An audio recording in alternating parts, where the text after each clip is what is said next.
Hello பீபர்ஸ், welcome to filmi craft. நான் உங்கள் அருண். இந்த எபிசோடில் நம்ம பார்க்க போகிற படம் 2025 ஒரு ஹிந்தி படமாக இப்போ தமிழ் டப்பிங்லேயே ரீசெண்டாக வெளியாகிருக்கிற தூம் தாம். இப்போ இந்த படத்துடைய கதை என்ன அப்படிங்கிறத லைட்டாக இங்கே நம்ம பார்த்துடலாம்.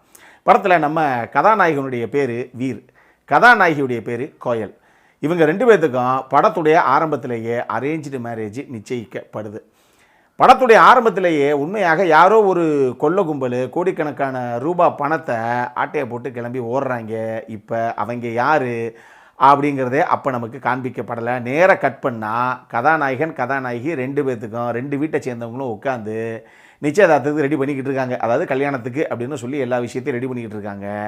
இதில் ஒரு ஜோசியக்காரரு ஜாதகங்கள் எல்லாத்தையும் பார்த்துட்டு, இங்கே பாருங்க, இன்னும் 2 வாரத்துக்குள்ளே கல்யாணத்தை நீங்கள் முடிச்சே ஆகணும், அதை விட்டுட்டீங்க அடுத்த 2.5 வருஷம் கழிச்சு தான் கல்யாணம் அப்படிங்கிறாப்புல. அப்போ 2 வீட்டுக்காரங்களும் இல்லைங்க 2 வாரத்துக்குள்ளே அந்த கல்யாணத்தை முடிச்சே ஆகணும் அப்படின்னு ஒத்த காலில் நிற்கிறாங்க. இதில் மேட்ரு என்ன அப்படின்னா, இது அரேஞ்ச்டு மேரேஜ். ஹீரோவுக்கு ஹீரோயினை பற்றி ஒன்றும் தெரியாது, ஹீரோயினுக்கு ஹீரோவை பற்றி ஒன்றுமே தெரியாது. அப்போ ஒருத்தர் புரிஞ்சுக்கிறதுக்கு இவங்க கையில் இருக்கக்கூடிய ஒரே ஒரு வாய்ப்பு என்ன அப்படின்னா சோஷியல் மீடியா ஹேண்டில்ஸு. ஸோ ஒருத்தர் இன்னொருத்தருடைய சோஷியல் மீடியா ஹேண்டிலை ஃபுல்லாக பார்த்து அவர் என்ன பண்ணுறாரு, அவருடைய இன்ட்ரெஸ்ட் என்ன, ஹாபி என்ன, அவனுக்கு எது பிடிக்கும் பிடிக்காது அப்படிங்கிறது எல்லாத்தையும் தெரிஞ்சுக்கிறதுக்கு 2 வாரம் தான் டைமு. அதுவும் இந்த சோஷியல் மீடியா ஹேண்டில்ஸில் பார்த்து அப்படி தான் இவங்க ஒருத்தர் புரிஞ்சிக்க முடியும். அவ்வளோதான் டைம் இருக்குது. ஆனால் அதில் மேட்ரு என்ன தெரியுமா, நம்ம கதாநாயகன் இருக்காப்லையே இவர் பேசிக்காக ஒரு வெட்டு, அதாவது மிருகங்களுக்கு மருத்துவம் பார்க்கக்கூடிய ஒரு நபர். இது ஒரு பக்கம். ஆனால் நம்ம ஆள் பேசிக்காக ரொம்ப அமைதியான ஆள், பெரிய பயந்தாங்குழி. இந்த ஆளுக்கு ஆக்ரோஃபோபியா, கிளஸ்ட்ரோஃபோபியா, ஹைட்ரோஃபோபியான்னு இல்லாத ஃபோபியாவே கிடையாது. அப்படி ஒரு பயந்தாங்குழி. இன்னும் நம்ம தமிழ் மக்களுக்கு புரிகிற மாதிரி சொல்லணும் அப்படின்னா, தெனாலி படத்தில் நம்ம கமல் சாருடைய கதாபாத்திரம் எப்படி, அந்த மாதிரி நண்டு கண்டாலும் பயம் எனக்கு, பூச்செண்டு கண்டாலும் பயம் எனக்கு, தொங்கப்பயம் தாவப்பயம் ஓடப்பயம் நீந்தப்பயம் போகப்பயம் வாரதும் பயம், எது கண்டாலும் பயம் அப்படிம்பாப்லையே அந்த மாதிரி ஒரு கதாபாத்திரம் நம்மால். ஹீரோயின் எங்க இந்த பொண்ணு தான் நம்ம வேர்ல்டுலேயே 1 நம்பர் பேமாலி கேர்ள், ஃபேமிலி கேர்ள் அப்படின்னு சொல்லி தான் கடைசியில் கல்யாணத்துக்கு ஏற்பாடு எல்லாம் நடக்குது. நான் சொன்ன மாதிரி 2 வார டைமு இவங்களை புரிஞ்சுக்கிறதுக்கான டைமே கிடையாது. கல்யாணம் நடந்துருது. டப்புன்னு கட் பண்ணால் 2 வாரங்கள் கழிச்சு இப்போ இவங்க ஃபஸ்ட் நைட் ரூமில் ஒரு பெரிய ஸ்டார் ஹோட்டலில் புக் பண்ணியிருக்காங்க. அங்கே ரூமுக்குள்ளே உட்காந்துருக்காங்க. நம்ம கதாநாயகன் கதாநாயகி கையை தொடலாமா அப்படின்னு யோசிச்சுக்கிட்டே இருக்காப்புல எவனோ ஒருத்தன் கதவை தட்டுறான்.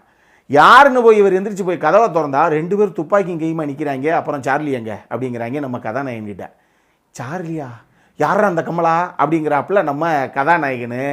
அப்படி ஒரு நிலைமையில் இப்போ துப்பாக்கியும் கையுமா 2 பேர் நிற்கிறாங்க. வேறு வழியே கிடையாது, மாட்டினா இங்கே சம்பவம் தான் அப்படின்னு சொல்லி அவர் இரு நம்ம பயப்படாத, நான் எப்படி இந்த சுச்சுவேஷனை ஹேண்டில் பண்ணுறேன்னு மட்டும் பாரு அப்படிங்கிறாப்புல இவர். ஆனால் கதாநாயகி அது பயங்கர போல்டான ஒரு பொண்ணு. யோ இவங்கெல்லாம் ஒரு ஆளுன்னு வாயா என் கூட ஓட அப்படின்னு சொல்லி கதாநாயகனை கூட்டிக்கிட்டு அந்த அம்மா ஓட ஆரம்பிக்குது. இங்கே ஆரம்பிக்கிற ஓட்டம் எங்கே வரைக்கும் போகுது அப்படிங்கிறது தான் இந்த படத்துடைய மொத்த கதையை.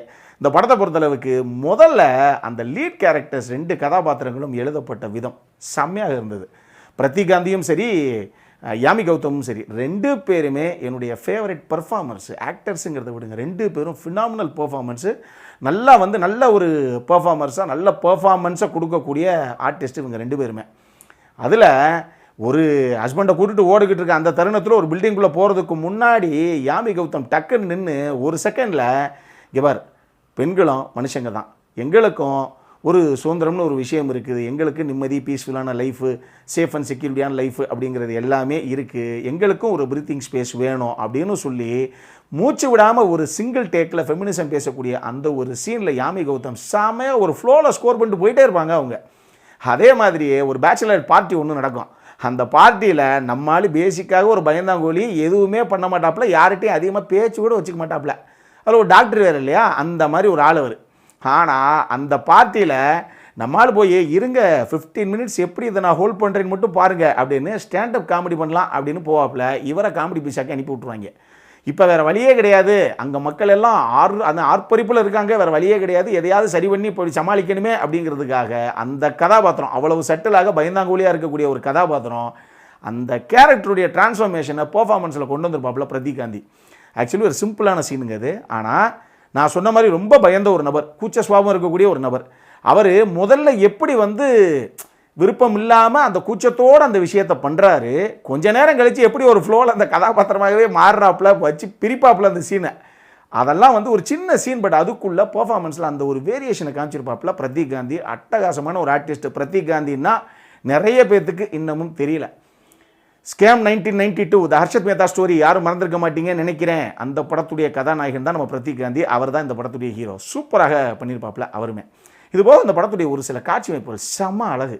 ஒன்றுமே இல்லை, 2 பேரும் தப்பிச்சு போய் ஒரு அண்டர் கன்ஸ்ட்ரக்ஷன் இருக்கக்கூடிய ஒரு பில்டிங்குடைய ஒரு உச்சியில் இருக்கக்கூடிய ஒரு ஃப்ளோரில் போய் மறைஞ்சி ஒளிஞ்சு நிற்கிறதுக்காக இருக்க ஒரு தருணத்தில் கதாநாயகனுடைய கையை பிடிக்கிற அந்த ஒரு மொமெண்ட்டு, அந்த மொமெண்ட்டில் அங்கே டக்குன்னு நியூ இயருக்கு கிராக்கர்ஸ் வெடிக்கக்கூடிய அந்த தருணமாகட்டும், சினிமோட்டோகிராஃபர் அந்த சீனுக்கு லைட்டிங் பண்ண விதமாகட்டும், அங்கே விஎஃப்எக்ஸ் ஒர்க்கை அவங்க ஹேண்டில் பண்ண விதமாகட்டும், அந்த இடத்துல நம்ம எதிர்பார்க்காம டக்குன்னு ஒரு வோக்கல் ஒரு மெலடியாக உள்ளே வந்துட்டு போகிற விஷயமாகட்டும்னு சொல்லி அந்த சீனை கன்சியூவ் பண்ண விதமே அவ்வளவு அழகு.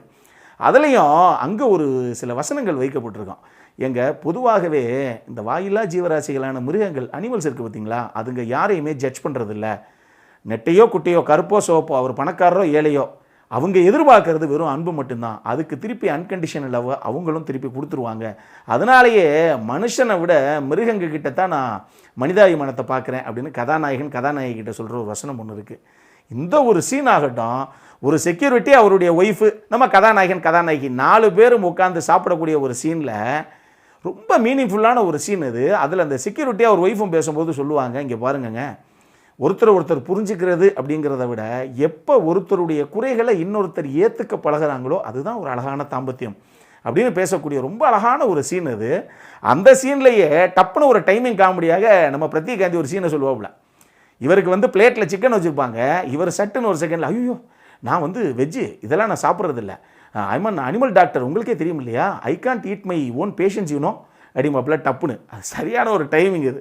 அந்த மாதிரி ஒரு சில காட்சி அமைப்புகளும் செம ஸ்மார்ட்டாக சூப்பராக எழுதப்பட்டிருந்தது. ரொம்ப அழகாக கன்சியூவ் பண்ணியிருந்தது இந்த டீம் அந்த காட்சிகளை. ஆனால் எல்லா காட்சிகளும் இப்படி தான் இருக்கா அப்படின்னு கேட்டிங்கன்னா இல்லை. இந்த படத்தை பொறுத்தளவுக்கு இந்த படத்துடைய ஆரம்பத்தில் நடக்கக்கூடிய ஒரு ராபரி அந்த விஷயமாகட்டும், அதுக்கு சம்மந்தப்பட்ட யார் அப்படின்னு சொல்லி பின்னாடி ஒரு சின்ன ட்விஸ்ட் ஒன்று வரும். இதெல்லாம் நமக்குள்ளே எந்த இம்பேக்டையுமே விடலை. போகிற போக்கில் அப்படியே அந்த வேளை ஹீரோ ஹீரோயின் ஓடிக்கிட்டு இருக்காங்க, நீங்கள் தானே, ஓகே சார் அப்படிங்கிற மாதிரி தான் 2 பேரும் போயிட்டு இருக்காங்களே தவிர இந்த மற்ற விஷயங்கள் எல்லாமே ரொம்ப மேம்போக்காகத்தான் எழுதப்பட்டிருக்கு. அதனால் அந்த சைடில் நமக்கு எந்த ஒரு இம்பேக்ட்டுமே பெருசாக கிடைக்கவே இல்லை. அதனால் அதை எதிர்பார்த்து பெருசாகலாம் போயிடாதீங்க. டெக்னிக்கலி டெஃபினட்டாக ஒரு சவுண்டான படம். எல்லா டீமும் அவங்க சைட்லேருந்து என்ன எஃபர்ட்டை போடணுமோ அது நீட்டாக அவங்க கொடுத்துருக்காங்க அப்படின்னு சொல்லுவேன். அடல் கான்டென்ட்டை பொறுத்தளவுக்கு இந்த படத்தில் அந்த பேச்சுலரேட் பார்ட்டியில் ஒரு சில விஷயங்கள் இருக்குது. அது ஒன்றும் அடல் கான்டென்ட் அப்படின்லாம் சொல்லிட முடியாது. பட் ஸ்டில் நீங்கள் அதை பார்த்துட்டு அதுக்கப்புறம் ஃபேமிலியோட பார்க்கலாமா வேணாமா அப்படிங்கிற அந்த கால் நீங்கள் எடுத்துக்கங்க. பட் அதில் ஒன்றும் பெருசாக இருக்காது, நீங்கள் பார்த்துட்டே அந்த காலை எடுத்துக்கங்க. இந்த படம் தமிழ் டப்பிங்கில் அவைலபிளாக இருக்குது. இன்றைக்கி சண்டே. பொழுது போகலை அப்படின்னா தமிழ் டப்பிங் ரசிகர்கள் தாராளமாக ஜாலியாக பார்க்கணும் அப்படின்னா ஒரு தடவை பார்க்கலாம். எனக்கு இந்த படம் ரொம்ப பிடிச்சிருந்தது. இந்த சைடில் நான் சொன்ன மாதிரி அதர் சைடில் இன்னும் நிறைய விஷயங்கள் அவங்க பெட்டராக ஒர்க் அவுட் பண்ணியிருக்கலாம். ஸோ பார்க்கணும் அப்படிங்கிறவங்க பொழுது போகலை அப்படின்னா தாராளமாக ஒரு தடவை பாருங்கள். இதே மாதிரி இன்னொரு வீடியோவோட அடுத்த முறை உங்களை சந்திக்கிற வரைக்கும் இட்ஸ் அருண் சைனிங் ஆஃப்.